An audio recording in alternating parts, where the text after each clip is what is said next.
address you today on the upcoming visit by His Excellency President Zuma to the People's Republic of China.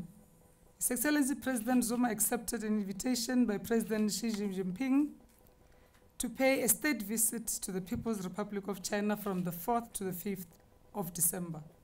So President Zuma would be visiting China as a conclusion or the limelight of that year of South Africa in China. The overall objective of the year of South Africa in China was to profile South Africa's political, economic, socio-cultural events since we attained freedom in 1994.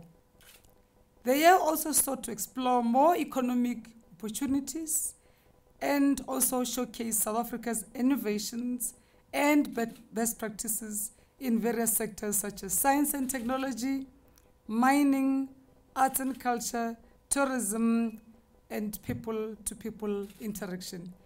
Let me quickly just highlight the objectives of this His Excellency President Zuma's visit to China.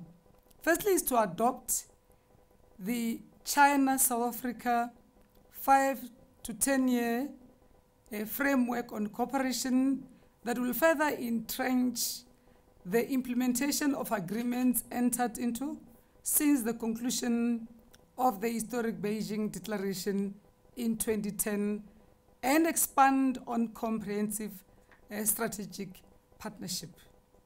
2, to discuss ways of supporting our industrialization agenda by agreeing to invest in the development of science and technology, agro-processing, mining and mineral beneficiation, renewable energy, finance, and tourism, just to name but a few areas. 3, to review progress in the infrastructure-related projects that the Chinese companies, supported by the Chinese government, are undertaking in partnership with South African companies. We'll also ensure that our relations with China remain central to realizing our developmental agenda through our foreign policy, as well as to increase our efforts to implement the NDP through our MTSF. It is a visit that focuses on expansion of our economic cooperation between ourselves, meaning South Africa and China. If we were to trade more with China, we need to increase trade that focuses on value-added goods and services that are locally produced here in South Africa.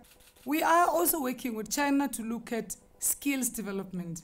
That is, as we value add, as we beneficiate, as we industrialize, there will be a need for us to also acquire requisite skills through our youth to be able to accelerate this industrialization agenda, responding to what the NDP expect of us.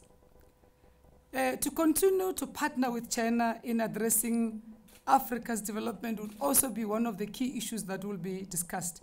As South Africa will be co-chairing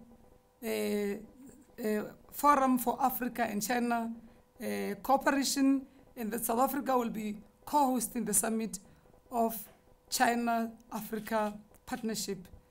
Let me conclude by saying that in this briefing, by underlining that the fact that China regards South Africa as a key partner in advancing its relations with the African continent.